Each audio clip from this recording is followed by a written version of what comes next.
Halo semuanya, Assalamualaikum warahmatullahi wabarakatuh. Perkenalkan, nama saya Nurul Prihatini. Saya adalah mahasiswi program pertukaran mahasiswa Merdeka. Saya berasal dari Universitas Juanda Bogor, Fakultas Keguruan dan Ilmu Pendidikan, Program Studi Pendidikan Guru Sekolah Dasar.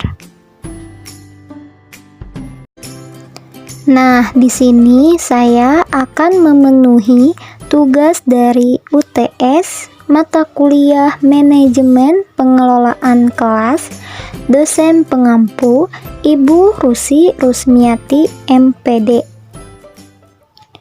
Judulnya itu adalah faktor-faktor yang mempengaruhi manajemen pengelolaan kelas. Kelas merupakan tempat berlangsungnya proses belajar mengajar yang perlu diatur karena termasuk ke dalam bagian dari lingkungan sekitar sekolah.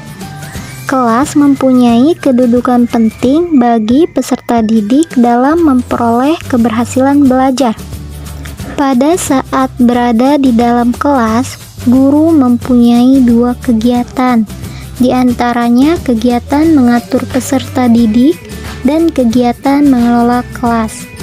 Ruang lingkup dari manajemen kelas bukan hanya tentang pengelolaan pembelajaran, fasilitas fisik, tetapi juga mencakup bagaimana cara mengatur ruangan kelas agar terciptanya suasana yang nyaman pada saat proses belajar mengajar. Seorang guru harus mampu menguasai keterampilan dasar mengajar agar terciptanya kondisi belajar mengajar yang efektif. Suatu keadaan belajar yang efektif bisa tercipta ketika seorang guru dapat mengendalikan peserta didiknya sehingga proses belajar mengajar dapat berlangsung secara nyaman. Namun, pada saat melakukan pengelolaan kelas, seorang guru tentunya harus memperhatikan faktor-faktor yang mempengaruhi pada proses pengelolaan kelas, sehingga kelas bisa digunakan oleh peserta didik dengan nyaman, tenang, dan aman. Faktor-faktor yang mempengaruhi manajemen kelas. Menurut Zamarah, keberhasilan manajemen kelas dipengaruhi oleh beberapa faktor, yaitu 1. Lingkungan fisik, 2. Kondisi sosioemosional, dan kondisi organisasional.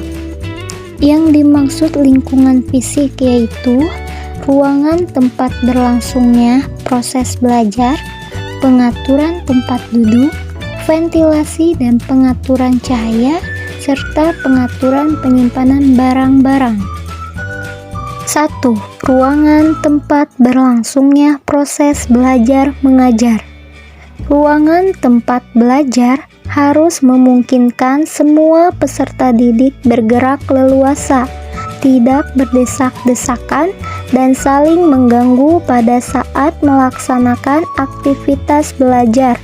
Besarnya ruangan kelas tergantung pada jenis kegiatan dan jumlah peserta didik yang melakukan kegiatan. Nah, ini dia contoh dari ruangan tempat proses belajar mengajar. 2. Pengaturan tempat duduk. Dalam mengatur tempat duduk, yang terpenting adalah memungkinkan terjadinya tatap muka. Dengan demikian, guru dapat mengontrol tingkah laku anak.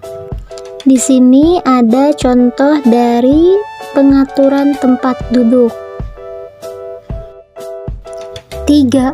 Ventilasi dan pengaturan cahaya suhu. Ventilasi dan penerangan adalah hal yang penting untuk terciptanya suasana belajar yang nyaman. Oleh karena itu, ventilasi harus cukup menjamin kesehatan peserta didik.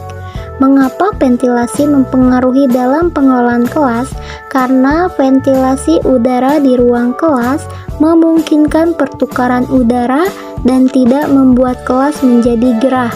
Ini dimaksudkan untuk membantu siswa-siswa tersebut untuk lebih mudah menerima informasi atau mendengarkan dan melihat apa yang dilakukan di depan kelas, baik oleh siswa maupun oleh guru.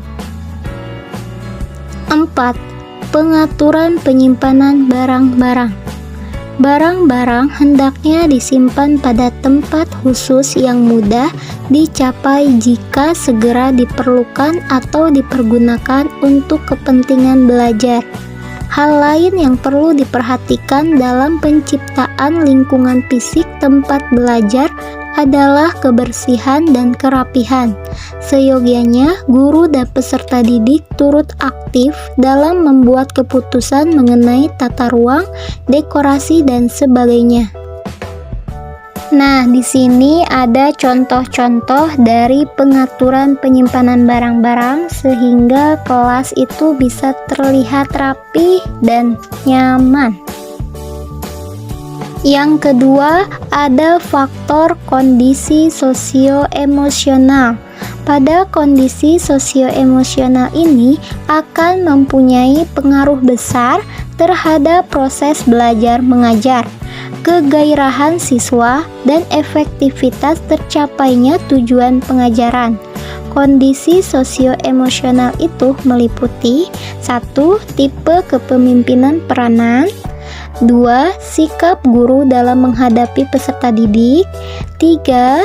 Pembinaan hubungan baik, dan suara guru. 1.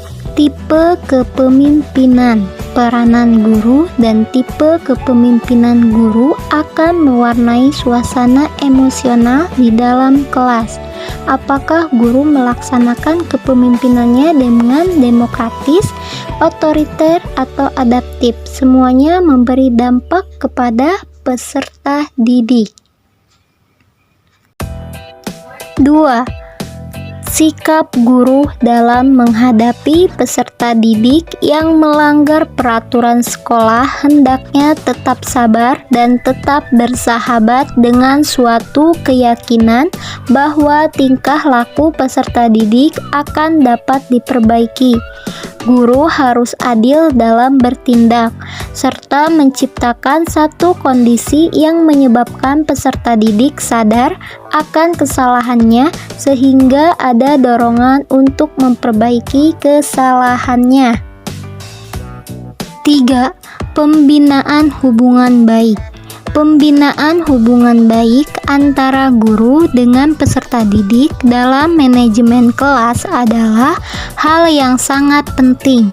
Dengan terciptanya hubungan baik antara guru dengan peserta didik, diharapkan peserta didik senantiasa gembira, semangat, bersikap optimistik dan realistik dalam kegiatan belajar yang sedang dilakukannya serta terbuka terhadap hal-hal yang ada pada dirinya. 4. Suara guru. Walaupun suara guru bukan faktor yang besar, tetapi turut mempengaruhi dalam proses belajar mengajar. Suara yang tinggi atau terlalu rendah akan membuat peserta didik menjadi bosan, sehingga pelajaran cenderung tidak diperhatikan.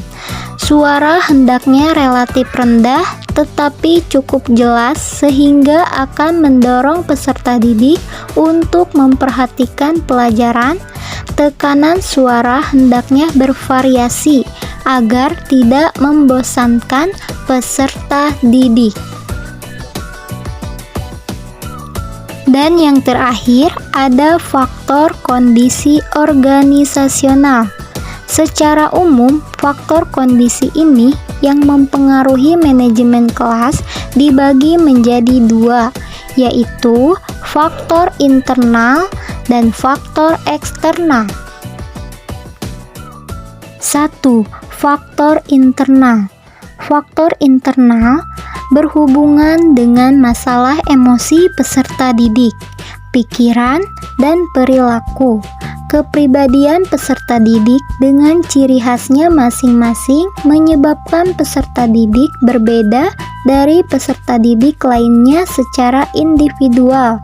Perbedaan secara individual ini dilihat dari segi aspek, yaitu perbedaan biologis, intelektual, dan psikologisnya.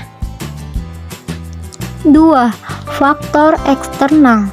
Faktor eksternal berkaitan dengan masalah lingkungan belajar, penempatan peserta didik, pengelompokan peserta didik, jumlah peserta didik, dan sebagainya. Semakin banyak jumlah peserta didik di kelas, akan cenderung lebih mudah munculnya konflik yang menyebabkan ketidaknyamanan, begitupun sebaliknya. Nah, selanjutnya ada contoh masalah yang sering dijumpai dalam kelas yang tidak kondusif, yaitu 1. Mengobrol saat guru mengajar, 2. Siswa tertidur dalam kelas, 3. Berkelahi di dalam kelas. Terima kasih. Wassalamualaikum warahmatullahi wabarakatuh.